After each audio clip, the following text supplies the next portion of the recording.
Shalom, selamat pagi, selamat siang, selamat sore, dan selamat malam Bapak dan Ibu, saudara-saudara sekalian. Kembali lagi bersama saya, Jack Marilibo, dalam pembahasan secara khusus sebuah tema yang berjudul Peniadaan Sidang Klasis oleh Badan Pekerja Sinode, Konsekuensi Konstitusional dan Legitimasi Sidang Sinode GKI di Tanah Papua. Dan ini merupakan sebuah kajian normatif atas kebijakan Badan Pekerja Sinode berdasarkan tata gereja dan peraturan GKI di Tanah Papua tahun 2022. Saya berharap Bapak Ibu semua dalam keadaan baik, dan sebelum memulai dengan ulasan tentang materi ini, pertama-tama saya ingin menunjukkan ada jalan masuk dari pesan WA, pesan WhatsApp yang dikirim ke saya. Ini ada seorang pendeta GKI, tepatnya berada di wilayah pinggiran atau di kampung, yang mengirimkan pesan WhatsApp berbunyi, "Shalom, selamat pagi rekan-rekan dalam medan pelayanan GKI Tanah Papua. Kita sebagai warga jemaat, pengasuh, penatua, camas, guru, penginjil, guru jemaat, pendeta, tenaga pengajar, dan calon pelayan firman, Tuhan memberkati kita semua. Pagi ini dalam kesibukan Hari NKRI, saya ingin sampaikan, tetapi juga mau mendengar tanggapan dari anggota grup semua tentang kabar angin sidang gereja. Kabar angin dari Sungai Mambramo bahwa sidang-sidang gereja yang akan terjadi adalah mendahulukan sidang sinode, kemudian sidang klasis, dan sidang jemaat. Sementara dalam hukum gereja kita, dalam tata gereja GKI di Tanah Papua tahun 2022 mencatat bahwa sidang gereja mendahulukan sidang jemaat, sidang klasis, dan sidang sinode. Namun, kabar angin Mambramo diberitahukan bahwa dalam rapat Zoom, 70 manusia pimpinan klasis dan pimpinan harian disepakati adalah mendahului sidang sinode. Kenapa harus demikian? Kita ini adalah sebagai mandataris sidang tertinggi gereja ini, sehingga tugas kita bukan merubah tata gereja GKI di Tanah Papua, tetapi menjalankan keputusan-keputusan gereja dalam hukum tertinggi itu. Jika berita angin ini benar, terus kenapa 70 manusia pimpinan klasis ini semua berdiam? Apakah 70 manusia ini tidak punya buku tata gereja GKI Tanah Papua atau belum baca sehingga semua berdiam? Bagaimana mau arahkan kami generasi gereja ini? Demikian kabar angin Mambramo ini, dan salam hormat buat 70 pemimpin klasis yang mau merusak konstitusi gereja, dan kamu adalah orang egois kepemimpinan yang tidak punya kader gereja sehingga mau memutar balikan konstitusi gereja. Salam hormat dari pinggiran Sungai Mambramo, Naira, 17 Agustus 2026. Nama hamba Tuhan ini adalah Terry Hesegem. Tentu pesan WhatsApp ini menjadi pintu masuk untuk pembahasan ini. Pesan ini menunjukkan kepada kita adanya rencana mendahulukan sidang sinode tanpa sidang klasis, menunjukkan kepedulian pendeta terhadap ketatan tata gereja. Yang ketiga adalah seruan agar semua pimpinan klasis tidak diam dan membaca tata gereja. Dan yang keempat, tuntutan agar keputusan gereja dijalankan dalam hukum tertinggi, bukan berdasarkan kepentingan pribadi atau kelompok. Pesan ini ada jalan masuk untuk membahas tema ini. Masalah yang diangkat pendeta bukan sekedar opini, tapi menyangkut ketaatan konstitusi gereja. Yang kedua, tata gereja 2022 menetapkan aturan persidangan jemaat, klasis, dan sinode. Dan yang ketiga, peniadaan sidang klasis berpotensi melanggar tata gereja dan merusak asas presbyterial sinodal. Yang berikutnya perlu dialog, klarifikasi tertulis, dan koreksi sebelum sidang sinode berlangsung agar legitimasi keputusan tetap terjaga. Baik, kita akan mulai dari peniadaan sidang klasis. Mengapa saya mulai dari peniadaan sidang klasis? Karena di tingkat jemaat hari ini sudah ada pemilihan, sedang berlangsung pemilihan majelis jemaat, yang artinya dalam waktu sangat dekat sudah ada sidang jemaat untuk menetapkan majelis jemaat. Karena itu saya mulai dari peniadaan sidang klasis oleh Badan Pekerja Sinode, konsekuensi konstitusional dan legitimasi sidang sinode GKI di Tanah Papua. Bapak dan Ibu, saudara-saudara, Gereja Kristen Injili di Tanah Papua menetapkan persidangan gereja sebagai bagian fundamental dari tata pemerintahan gereja. Tata gereja tahun 2022 menyebut sidang gereja sebagai wujud pemerintahan Kristus dan asas presbyterial sinodal, perayaan keselamatan dan pertanggungjawaban iman atas amanat gereja, serta tempat pengambilan keputusan tertinggi dalam gereja. Sidang gereja terdiri dari sidang jemaat, sidang klasis, dan sidang sinode. Pada saat gereja tidak bersidang, kepemimpinan dijalankan oleh majelis jemaat, badan pekerja klasis, dan badan pekerja sinode menurut masing-masing aras. Konstruksi tersebut penting karena menunjukkan bahwa GKI di Tanah Papua tidak dibangun dengan model kepemimpinan yang seluruh kewenangannya terkonsentrasi pada badan pekerja sinode. Tata gereja justru membentuk hubungan yang berjenjang antara jemaat, klasis, dan sinode. Setiap aras mempunyai persidangan, kepemimpinan, fungsi, kewenangan, dan pertanggungjawabannya sendiri. Dalam konteks itu, timbul persoalan konstitusional apabila Badan Pekerja Sinode secara sepihak mengambil kebijakan untuk meniadakan sidang klasis. Atau kita dengar-dengar bocoran sidang klasis ditiadakan karena sudah ada panitia amandemen yang akan merumuskan bentuk wilayah kepemimpinan di aras menengah atau klasis dihilangkan. Sehingga setelah sidang Jemaat selesai, proses langsung diteruskan menuju sidang sinode. Persoalan tersebut tidak hanya menyangkut perubahan jadwal. Kebijakan demikian menyentuh struktur dasar pemerintahan gereja karena sidang klasis merupakan salah satu dari 3 persidangan yang secara eksplisit diperintahkan oleh tata gereja. Dari penelitian dan kajian yang saya buat kembali terhadap tata gereja dan peraturan, disinilah saya ingin membahas 6 pertanyaan pokok. Pertama, apakah Badan Pekerja Sinode mempunyai kewenangan meniadakan sidang klasis? Yang kedua, apakah kewenangan Badan Pekerja Sinode sebagai pemimpin sinode memungkinkan BPS mengubah tata urutan persidangan? Ketiga, apa dampaknya terhadap kewenangan dan masa jabatan Badan Pekerja Klasis? Keempat, bagaimana legitimasi utusan klasis menuju sidang sinode tahun 2027 apabila sidang klasis tidak dilaksanakan? Kelima, bagaimana pengaruh keadaan tersebut terhadap legitimasi dan keabsahan sidang sinode? Dan yang keenam, langkah konstitusional apa yang dapat ditempuh jemaat, majelis jemaat, dan klasis? Kajian ini dari sumber utama yaitu menggunakan tata gereja dan peraturan GKI di Tanah Papua tahun 2022 sebagai dasar normatif internal gereja. Hal berikutnya adalah kedudukan sidang klasis dalam konstitusi GKI. Sidang klasis bukan forum opsional. Tata gereja pasal 27 menetapkan sidang klasis sebagai perayaan keselamatan dan pertanggungjawaban iman atas amanat gereja serta tempat pengambilan keputusan tertinggi pada sidang klasis pada lingkup klasis yang dilaksanakan 5 tahun sekali. Sidang klasis mempunyai tugas antara lain mengevaluasi program pelayanan dan APBG klasis, menetapkan program pelayanan dan anggaran klasis, menerima dan menetapkan sebuah jemaat, memilih dan menetapkan badan pekerja klasis, menetapkan peserta sidang sinode, serta memilih dan menetapkan ketua BPG lingkup klasis. Ketentuan tersebut menunjukkan bahwa sidang klasis mempunyai kewenangan atributif, yaitu kewenangan yang diberikan langsung oleh tata gereja. Karena kewenangan tersebut diberikan kepada sidang klasis, kewenangan itu pada prinsipnya tidak dapat secara sepihak dipindahkan ke badan pekerja klasis, badan pekerja sinode, rapat kerja, atau forum lain tanpa perubahan terhadap norma yang mengaturnya. Dengan kata lain, sidang klasis bukan hanya atau merupakan rapat 5 tahunan. Sidang klasis adalah organ konstitusional gereja. Yang kedua, tata gereja sengaja membedakan sidang klasis dengan badan pekerja klasis. Badan pekerja klasis dipilih dan ditetapkan dalam sidang klasis. Masa jabatannya 5 tahun. Peraturan pemilihan bahkan menekankan secara eksplisit bahwa pemilihan badan pekerja klasis dilakukan dalam sidang klasis dan badan pekerja klasis dipilih oleh peserta sidang klasis. Setelah terpilih, anggota badan pekerja klasis menandatangani pengakuan yang antara lain berisi kesediaan untuk menaati tata gereja, peraturan, pedoman, dan keputusan sidang klasis. Ini menunjukkan hubungan konstitusional yang jelas. Sidang klasis memberikan mandat kepada BPK, bukan badan pekerja sinode. Bukan badan pekerja sinode menggantikan sidang klasis menetapkan seluruh urusan klasis. Tidak ada dalam tata gereja, tidak dalam peraturan kita. Mari kita lihat yang berikutnya adalah tata urutan sidang merupakan norma yang eksplisit. Peraturan tentang struktur organisasi memberikan ketentuan yang sangat jelas. Pasal 14 mengatur bahwa persidangan jemaat dilaksanakan berdasarkan peraturan tentang jemaat. Persidangan klasis berdasarkan peraturan tentang klasis. Persidangan sinode berdasarkan peraturan tentang sinode. Tata urutan penyelenggaranya ialah sidang jemaat, sidang klasis, sidang sinode. Bahkan waktu pelaksanaannya dirumuskan sebagai berikut.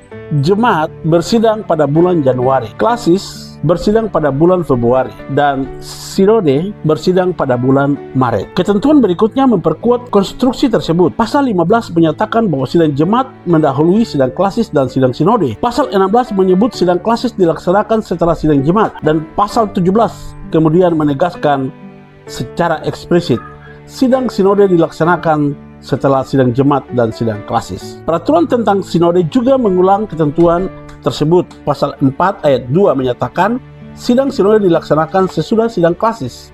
Maka secara normatif terdapat 4 lapis penguatan. Tata gereja mengakui sidang klasis, peraturan klasis mengaturnya, peraturan struktur menempatkan urutannya, peraturan sinode mensyaratkan sidang sinode berlangsung sesudah sidang klasis. Karena itu, mengubah sidang jemaat, kemudian sidang klasis dan sidang sinode menjadi sidang jemaat, langsung sidang sinode, bukan sekadar penyesuaian administratif, itu merupakan pelanggaran terhadap tata aturan yang telah ditetapkan oleh peraturan.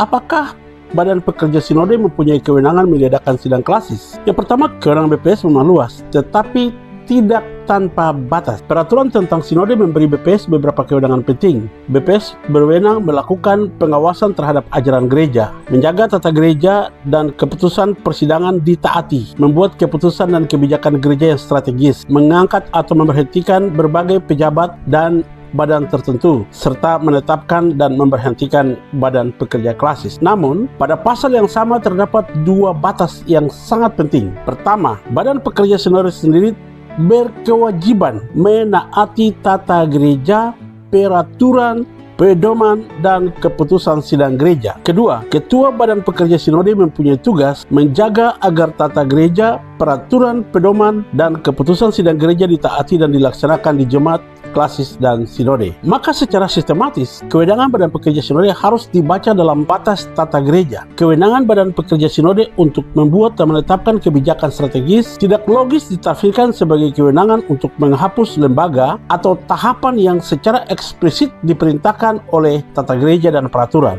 Jika ditafsirkan demikian, akan terjadi kontradiksi. Organ yang diwajibkan menjaga tata gereja, yaitu badan pekerja sinode, justru yang mengesampingkan tata gereja dengan kebijaksanaannya sendiri. Yang kedua, kewenangan menetapkan badan pekerja klasis berbeda dengan kewenangan meniadakan klasis. Badan pekerja sinode memang mempunyai kewenangan menetapkan dan memberhentikan badan pekerja klasis, tetapi kewenangan tersebut tidak sama dengan kewenangan memilih badan pekerja klasis. Peraturan pemilihan tetap menyatakan pemilihan badan pekerja klasis dilakukan dalam sidang klasis dan dipilih oleh peserta sidang klasis. Dengan demikian terdapat pembagian fungsi. Sidang klasis memilih, badan pekerja sinode melakukan fungsi penetapan atau pelantikan sesuai dengan peraturan. Badan pekerja sinode tidak dapat mengubah konstruksi tersebut menjadi badan pekerja sinode memilih, badan pekerja sinode menetapkan, badan pekerja sinode memperpanjang, dan badan pekerja sinode menentukan utusan. Jika konstruksi kedua diterapkan, kewenangan sidang klasis akan diserap ke dalam badan pekerja sinode, padahal tata gereja tidak memberikan konstruksi demikian. Dan hal yang ketiga, tidak ditemukan norma yang memberi kewenangan kepada badan pekerja sinode untuk melewati sidang klasis. Dalam dokumen tata gereja tahun 2022 dan peraturan yang saya telaah, saya tidak menemukan ketentuan yang berbunyi atau bermakna bahwa dalam keadaan tertentu badan pekerja sinode dapat meniadakan sidang klasis dan langsung menyelenggarakan sidang sinode. Sebaliknya, peraturan mengatur solusi ketika kepimpinan klasis bermasalah. Kalau kita perhatikan pada pasal 42, peraturan tentang klasis memberi badan pekerja sinode kewenangan mengambil alih kepimpinan badan pekerja klasis apabila lebih dari setengah ditambah satu anggota badan pekerja klasis tidak menjalankan tugas atau terjadi konflik dengan majelis jemaat yang tidak dapat diselesaikan. Tetapi pengambil alihan itu dibatasi paling lama 6 bulan. Ini merupakan fakta normatif yang penting. Jika pembentuk peraturan pada waktu itu bermaksud memberikan badan pekerja sinode solusi ketika suatu klasis mengalami masalah, solusi yang dipilih bukan menghapus sidang klasis, melainkan pengambilan sementara kepimpinan klasis dengan batas waktu tertentu. Hal tersebut semakin memperlemah argumentasi bahwa badan pekerja sinode dapat secara sepihak meniadakan sidang klasis. Kelima, peniadaan sidang klasis sebagai masalah kewenangan. Jika kebijakan peniadaan sidang klasis berasal dari badan pekerja sinode, persoalannya lebih serius dibandingkan jika keputusan hanya berasal dari sebuah badan pekerja klasis. Sebab badan pekerja sinode adalah organ yang mempunyai tanggung jawab menjaga tata gereja dan peraturan. Secara analitis, terdapat sekurang-kurangnya 3 bentuk persoalan. Yang pertama, persoalan kompetensi. Badan pekerja sinode menggunakan kewenangan pada bidang yang tata gereja telah berikan kepada sidang klasis. Contohnya, sidang klasis diberikan kewenangan memilih badan pekerja klasis dan menetapkan peserta sidang sinode. Jika badan pekerja sinode menyediakan sidang tetapi tetap mengatur kedua hal tersebut, muncul pertanyaan, apakah badan pekerja sinode telah mengambil alih kompetensi sidang klasis tanpa dasar normatif. Yang kedua, persoalan hierarki norma internal. Keputusan Badan Pekerja Sinode merupakan produk organ pelaksana kepemimpinan antara dua sidang sinode. Sementara keberadaan sidang klasis serta urutannya ditentukan oleh tata gereja dan peraturan yang merupakan produk persidangan sinode. Karena itu, secara tata norma, kebijakan Badan Pekerja Sinode tidak semestinya dapat mengesampingkan ketentuan yang menjadi dasar kewenangan Badan Pekerja Sinode sendiri. Yang ketiga, persoalan konflik kepentingan kelembagaan. Sidang klasis menetapkan peserta sidang sinode. Peserta sidang sinode kemudian ikut memilih Badan Pekerja Sinode. Jika BPS yang sedang menjabat dapat meniadakan sidang klasis sekaligus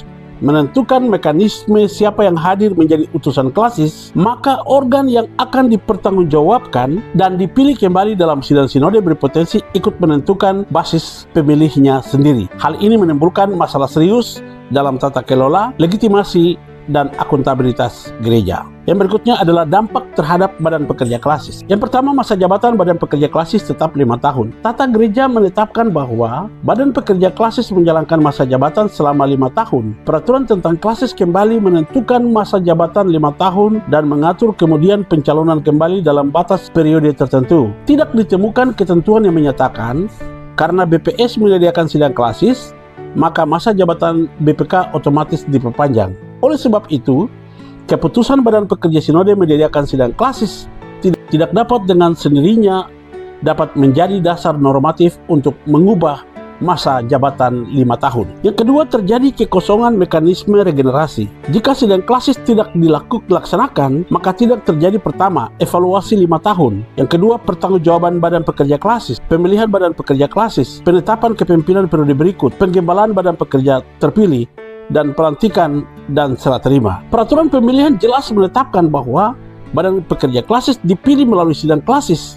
Karena itu, peniadaan sidang klasis dapat menciptakan kebuntuan konstitusional yang justru dihasilkan oleh kebijakan Badan Pekerja Sinode sendiri. Yang ketiga, Badan Pekerja lama tidak otomatis memperoleh mandat baru.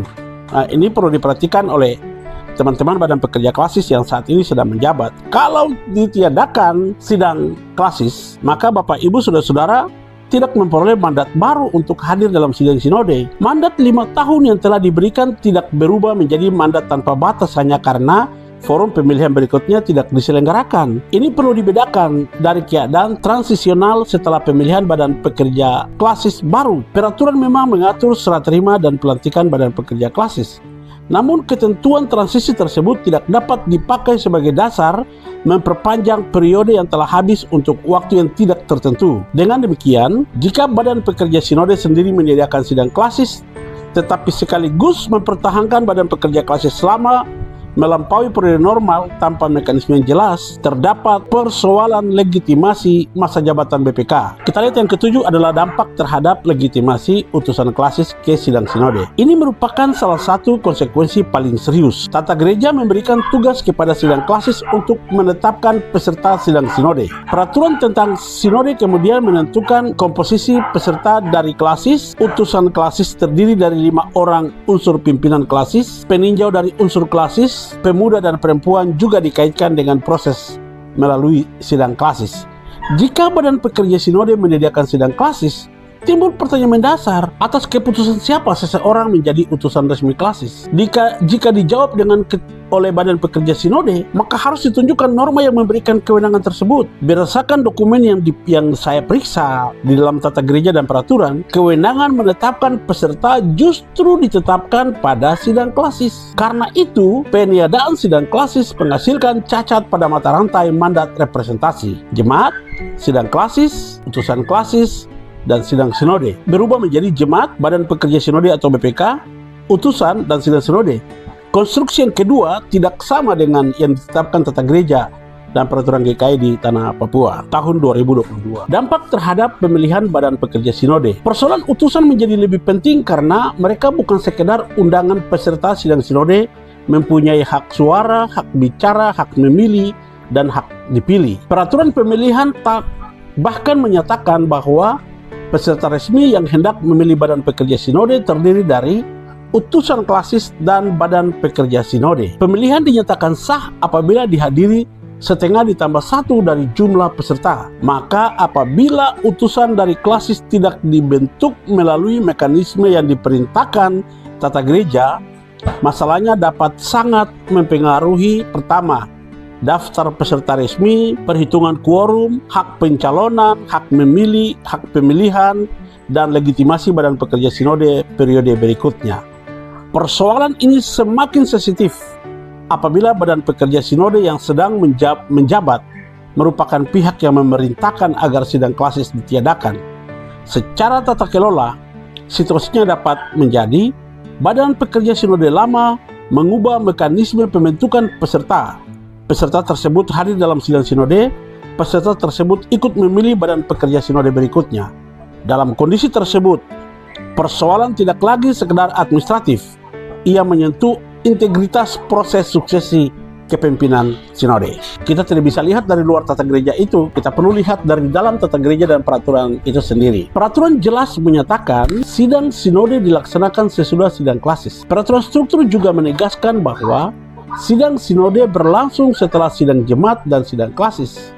Dengan demikian, jika badan pekerja sinode secara sadar memerintahkan agar sidang klasis ditiadakan, proses menuju sidang sinode bertentangan dengan urutan normatif yang ditentukan peraturan dan tata gereja. Akan tetapi dari dokumen-dokumen yang telah saya periksa, yaitu tata gereja dan peraturan, tidak ditemukan klausul yang secara otomatis menyatakan sidang sinode batal demi hukum apabila satu atau lebih klasis tidak menyelenggarakan sidang klasis. Karena itu, secara akademik lebih tepat membedakan dampaknya dalam beberapa tingkat. Tingkat yang pertama adalah cacat prosedural. Sidang sinode disiapkan melalui tata urutan yang tidak sesuai dengan peraturan. Yang kedua, cacat representasi. Peserta dari satu klasis tidak memperoleh penetapan melalui forum yang secara normatif berwenang menetapkannya. Tingkat yang ketiga, cacat komposisi persidangan. Jika jumlah peserta yang bermasalah signifikan, komposisi peserta sidang sinode dapat dipersoalkan. Dan tingkat yang keempat adalah cacat proses pemilihan. Jika peserta yang legitimasinya dipersoalkan ikut menentukan quorum atau hasil pemilihan badan pekerja sinode, legitimasi hasil pemilihan dapat ikut dipersoalkan. Tingkat kelima, cacat sistematik.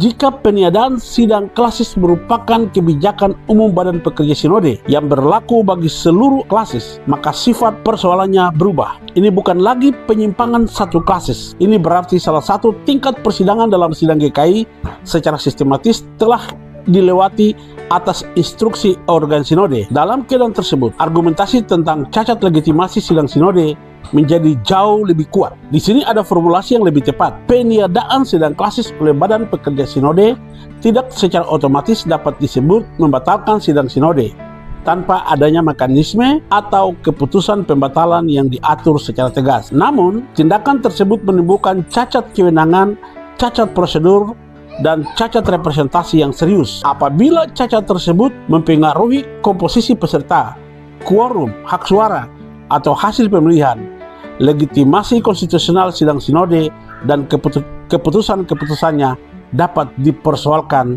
secara mendasar. Mari kita lihat matriks pasal bentuk pelanggaran dan akibat konstitusional. Dasar normatif tata gereja pasal 18 dan 19, sidang jemaat, sidang klasis, dan sidang sinode adalah sidang gereja. Jika BPS meniadakan sidang klasis, BPS menghilangkan salah satu aras persidangan. Konsekuensinya adalah struktur persidangan tidak berjalan sesuai dengan tata gereja. Yang kedua, tata gereja pasal 27.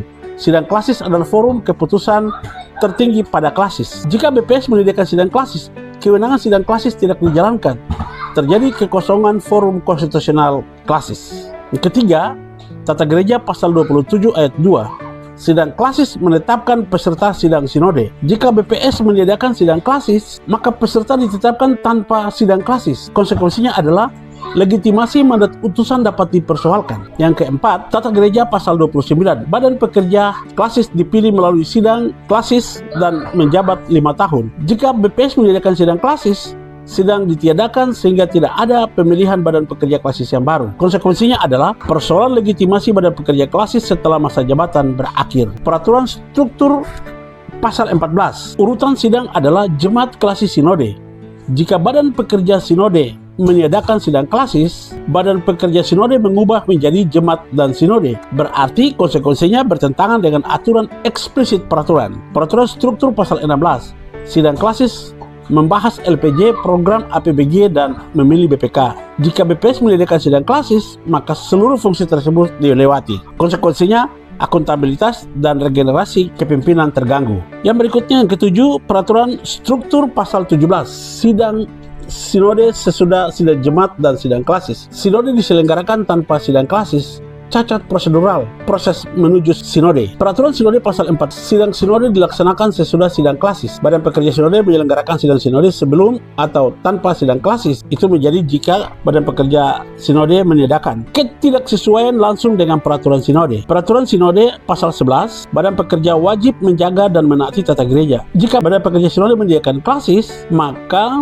BPS justru memerintahkan penyimpangan. Konsekuensinya adalah bertentangan antara tindakan BPS dan kewajiban jabatan. Yang ke-10, peraturan pemilihan pasal 38. Pemilihan Badan Pekerja Klasis dilakukan dalam sidang klasis. Jika BPS meniadakan, pemilihan BPK dilaksanakan dalam sidang klasis. Jika BPS meniadakan, maka pemilihan BPK tidak terjadi. Konsekuensinya adalah tidak terbentuk kepemimpinan baru secara normal. Yang ke-11, peraturan sinode pasal 4-5. Utusan klasis menjadi peserta dengan hak politik gerejawi. Kalau BPS menyediakan sidang klasis, maka utusan hadir tanpa mandat sidang klasis.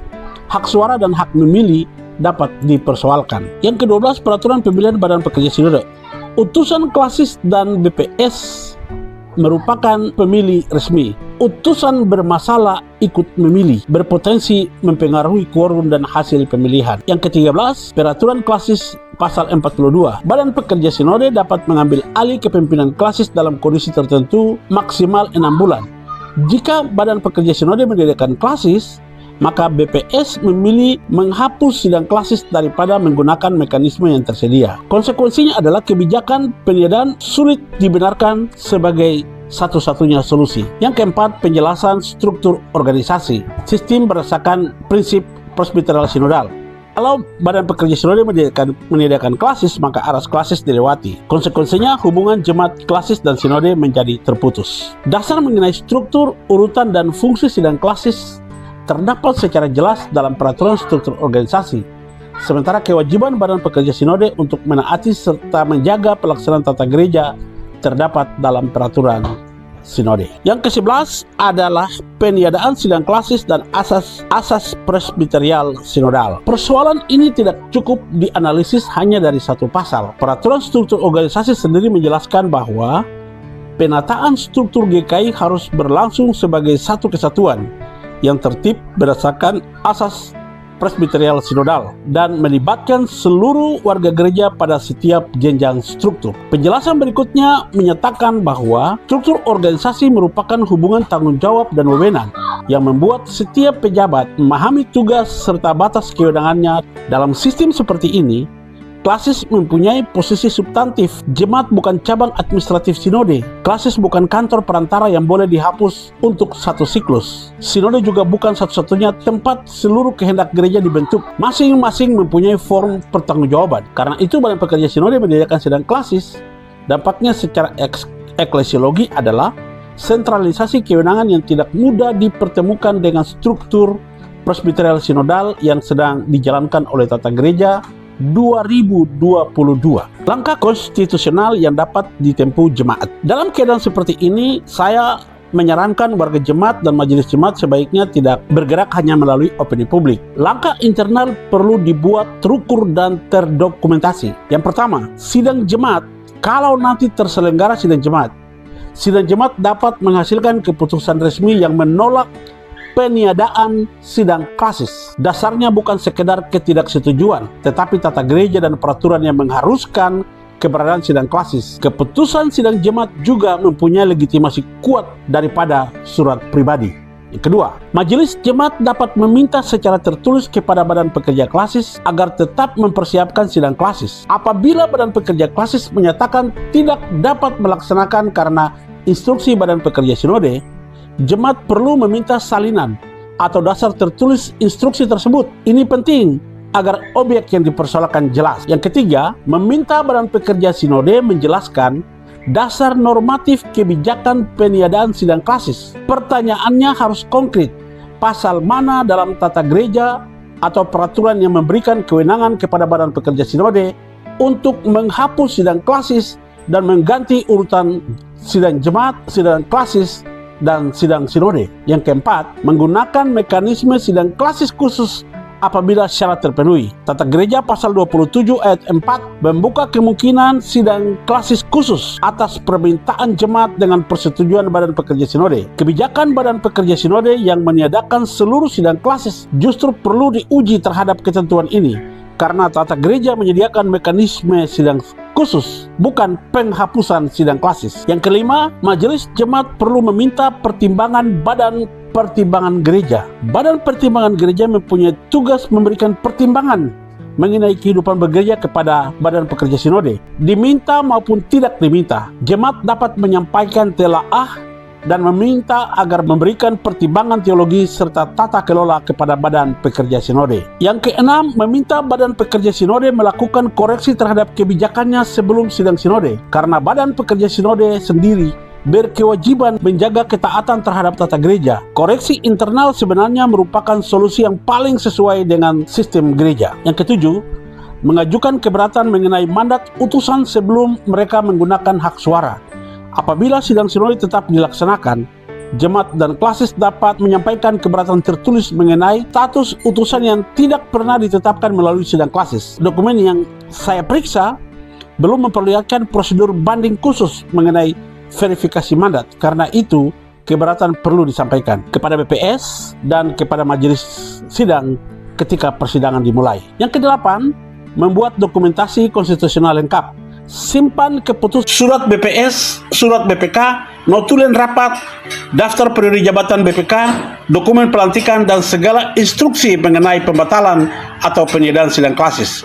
Dokumentasi tersebut penting apabila kemudian muncul sengketa legitimasi peserta atau keputusan sidang sinode. Apa yang seharusnya dilakukan oleh Badan Pekerja Sinode saat ini? Secara konstitusional, Badan Pekerja Sinode seharusnya berada pada posisi menjamin agar seluruh klasis bersidang, bukan meniadakan sidang klasis. Peraturan memberikan Badan Pekerja Sinode kewenangan menjaga agar tata gereja ditaati jemaat, klasis, dan sinode. Karena itu langkah yang lebih sesuai adalah memastikan sidang jemaat selesai, memastikan sidang klasis berlangsung, memastikan utusan klasis ditetapkan, baru menyelenggarakan sidang sinode. Apabila terdapat klasis yang bermasalah, BPS menggunakan mekanisme pengawasan, dan jika syaratnya benar-benar terpenuhi, mekanisme pengambilan sementara kepemimpinan sebagaimana diatur dalam pasal 42. Mekanisme tersebut menunjukkan bahwa tata gereja mempunyai cara untuk menghadapi klasis yang mengalami krisis tanpa harus menghapus sidang klasis dari struktur persidangan. Konsekuensi etis dan tata kelola. Selain persoalan konstitusional, peniadaan sidang klasis oleh Badan Pekerja Sinode mempunyai dimensi etis. Pertama, akuntabilitas vertikal menjadi terganggu. Badan Pekerja Klasis seharusnya mempertanggungjawabkan pelayanan dan keuangannya kepada sidang klasis. Jika sidang dihapus, forum pertanggungjawaban 5 tahunan hilang. Kedua, partisipasi jemaat berkurang.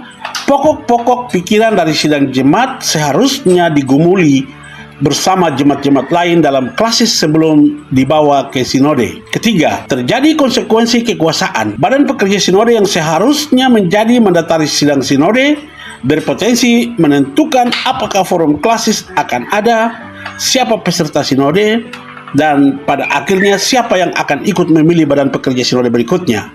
Keempat, terjadi persoalan integritas kelembagaan. Badan Pekerja Sinode mempunyai kewajiban eksplisit menjaga ketaatan terhadap tata gereja. Apabila Badan Pekerja Sinode sendiri mengesampingkan tahapan yang diperintahkan tata gereja, kredibilitas penegakan aturan kepada jemaat dan klasis menjadi tidak dipercaya atau lemah. Kesimpulannya adalah berdasarkan tata gereja dan peraturan GKI di Tanah Papua yang sudah saya periksa, sudah saya teliti, tidak ditemukan kewenangan Badan Pekerja Sinode untuk secara sepihak meniadakan sidang klasis dan mengubah tata urutan persidangan dari sidang jemaat, sidang klasis, sidang sinode menjadi sidang jemaat dan sidang sinode. Sebaliknya, tata gereja memberikan kedudukan eksplisit kepada sidang klasis sebagai salah satu dari 3 persidangan gereja dan tempat pengambilan keputusan tertinggi pada lingkup klasis. Peraturan struktur secara tegas menentukan urutan sidang jemaat, sidang klasis, kemudian sidang sinode.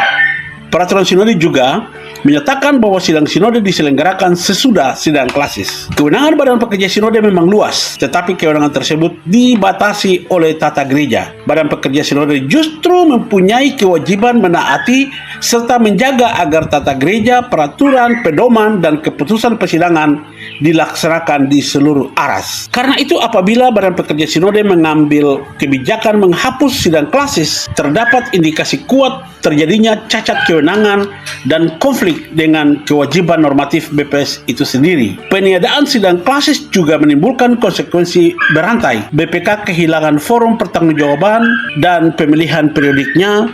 Masa jabatan 5 tahun tidak mempunyai dasar untuk otomatis diperpanjang hanya karena sidang klasis ditiadakan. Utusan klasis menuju sidang sinode kehilangan forum penetapan sebagaimana diperintahkan tata gereja karena utusan tersebut mempunyai hak suara dan hak memilih Badan Pekerja Sinode. Cacat legitimasi mereka dapat mempengaruhi komposisi peserta, quorum, serta hasil pemilihan dalam sidang sinode.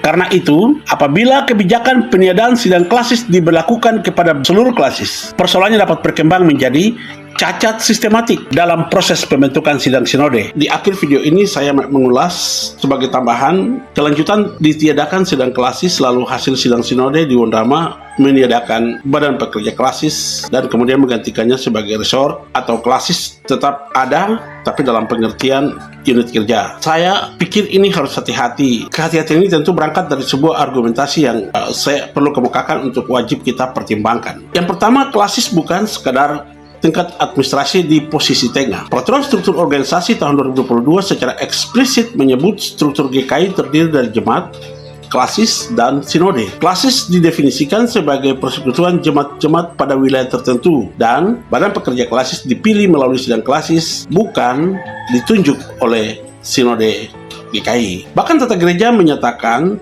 tata hubungan jemaat, klasis, dan sinode didasarkan pada asas presbiterial sinodal dengan tujuan menjaga persekutuan dan kesatuan pada setiap lingkup pelayanan. Kepemimpinan klasis memperoleh legitimasi dari proses persidangan gereja melalui representasi jemaat, bukan semata-mata melalui penunjukan struktur yang lebih tinggi atau dari sinode. Sidang klasis diikuti antara lain oleh pelaksana harian majelis jemaat dan mempunyai hak suara, hak bicara, hak memilih, serta dipilih.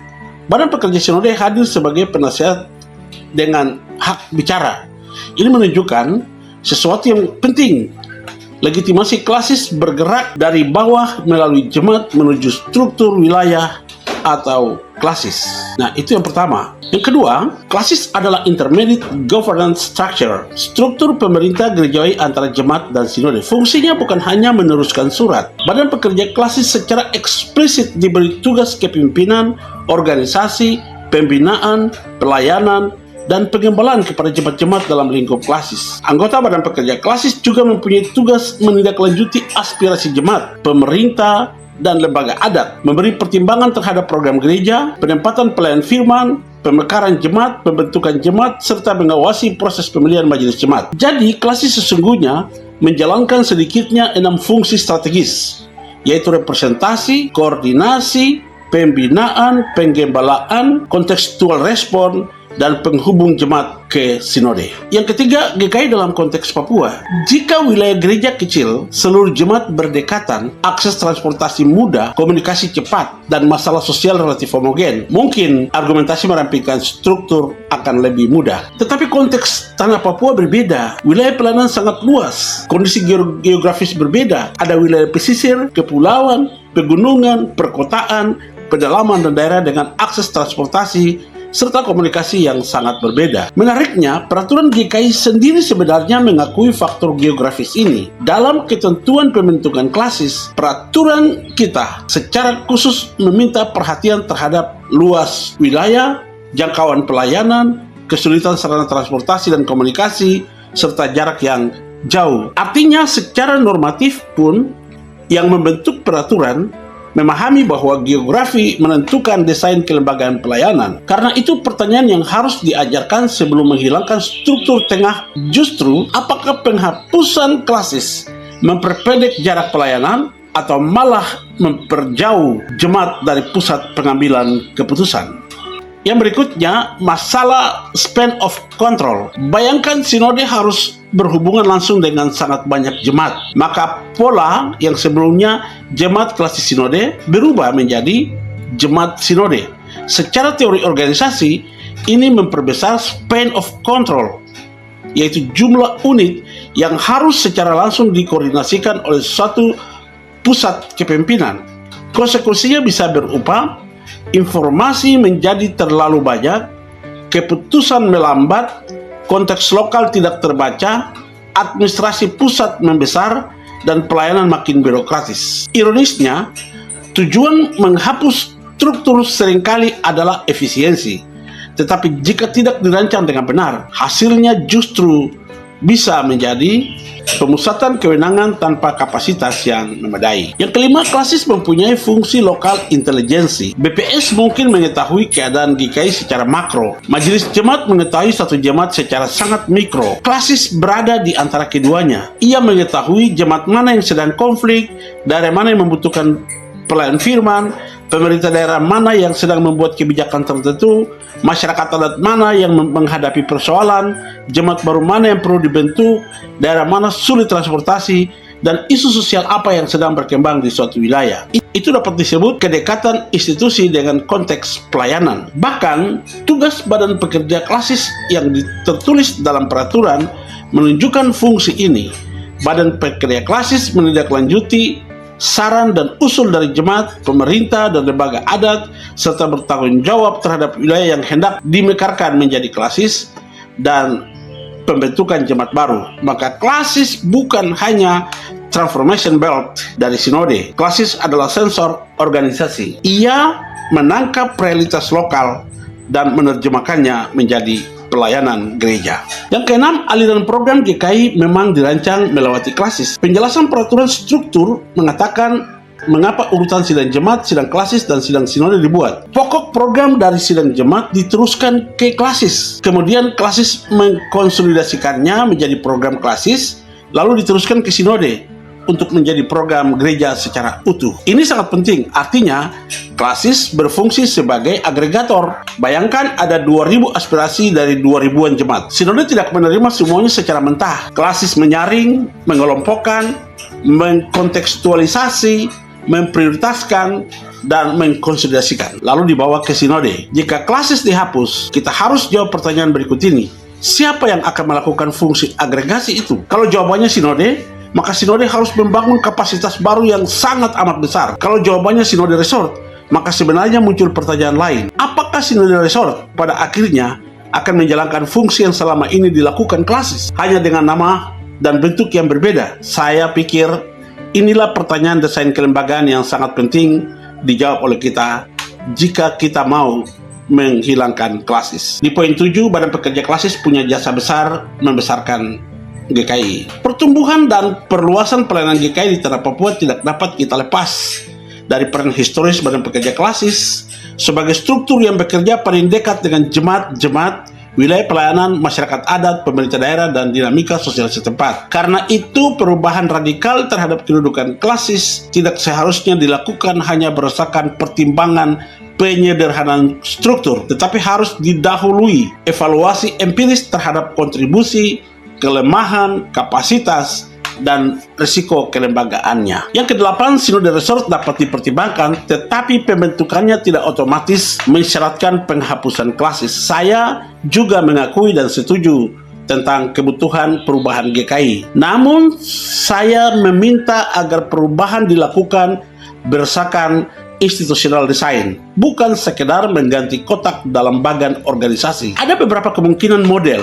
Model A, jemaat klasis sinode, itu artinya struktur sekarang ini. Model B, jemaat klasis sinode resort, sinode umum. Klasis tetap ada, resort menjadi koordinasi regional, karena kita sudah punya 6 provinsi. Artinya, kalau ada 6 provinsi, kita buat aturan. Setiap provinsi ada sinode resort yang menjadi koordinasi regional di setiap wilayah sesuai dengan provinsi terbentuk. Nanti menjadi 7 provinsi, 8 provinsi, 9 provinsi, tetap resortnya mengikuti pembagian wilayah provinsi di tanah Papua. Model C, jemaat klasis yang diperkuat dan sinode, tanpa membentuk lapisan baru tetapi kewenangan didesentralisasi. Kita jujur, selama ini Badan Pekerja Klasis kalau ada kelemahan wajar. Setelah tamat dari STT-GKI, kita ikut calon pelayan firman, jadi pendeta, jadi sekretaris klasis. Ya, di sini tanpa ada pendidikan yang dibuat oleh gereja untuk penguatan kapasitas atau pendidikan berjenjang yang berupa diklat, sehingga kalau ada kelemahan itu hal wajar, bukan karena Badan Pekerja Klasis tidak mampu, karena kewenangannya terpusat ke sinode, sementara proses desentralisasi tidak jalan. Kita tidak bisa mengatakan Badan Pekerja Klasis tidak sanggup atau mereka tidak mampu, tapi kita harus jujur bahwa desain organisasi kita belum memberikan titik berat atau fokus pada pembinaan, pengembangan kader berupa diklat yang kita lakukan secara kelembagaan. Dan model D, jemaat, sinode resort, dan sinode klasis dihapus. Model D ini, atau model terakhir, bukan sesuatu yang otomatis salah, tetapi mempunyai beban pembuktian paling besar. Harus dibuktikan bahwa sinode resort mampu menggantikan seluruh fungsi klasis tanpa menimbulkan kehilangan representasi, legitimasi, kedekatan pelayanan, dan kapasitas respons. Yang kesembilan, sebelum klasis dihapus, minimal harus ada institutional impact assessment. Ini menurut saya dapat menjadi tuntutan intelektual utama. Jangan hanya bertanya, apakah klasis masih diperlukan, tetapi lakukan kajian terhadap setidaknya, coba kita lihat, dimensi eklesiologi. Harus ada pertanyaan, apakah model baru tetap presbyterial sinodal? Representasi, dari mana legitimasi memimpin wilayah berasal? Geografi, apakah jarak pelayanan menjadi lebih pendek atau panjang? Span of control, Bapak unit yang harus langsung melayani sinode atau resort. Pastoral, siapa menangani krisis jemaat secara cepat? Yang berikut, keuangan, apakah struktur baru lebih efisien? Yang berikut adalah sumber daya manusia, apakah tersedia tenaga yang cukup? Berikutnya aset, bagaimana aset klasis dialihkan? Yang berikutnya pegawai, bagaimana status pegawai klasis? Yang kita tahu hari ini, sebagian pegawai klasis atau banyak pegawai klasis dalam pegawai struktural ada di klasis-klasis. Tentang program, siapa mengkonsolidasikan aspirasi jemaat? Tentang pemilihan, bagaimana legitimasi kepemimpinan regional? Tentang konflik, dimensi konflik, siapa menjadi mediator pertama? Tentang adat atau pemerintah, siapa menjadi interlokutor gereja di daerah? Risiko transisi, apa yang terjadi selama 3-5 tahun pertama? Baru setelah kajian tersebut ada, keputusan lembaga dapat dibuat secara bertanggung jawab dalam sidang sinode. Selama ini belum dijawab, peniadaan klasis tidak bisa dipaksakan karena berisiko sangat besar bagi GKI di tanah Papua. Yang ke-10, persoalan klasis bukan semata-mata persoalan banyak atau sedikitnya jenjang organisasi.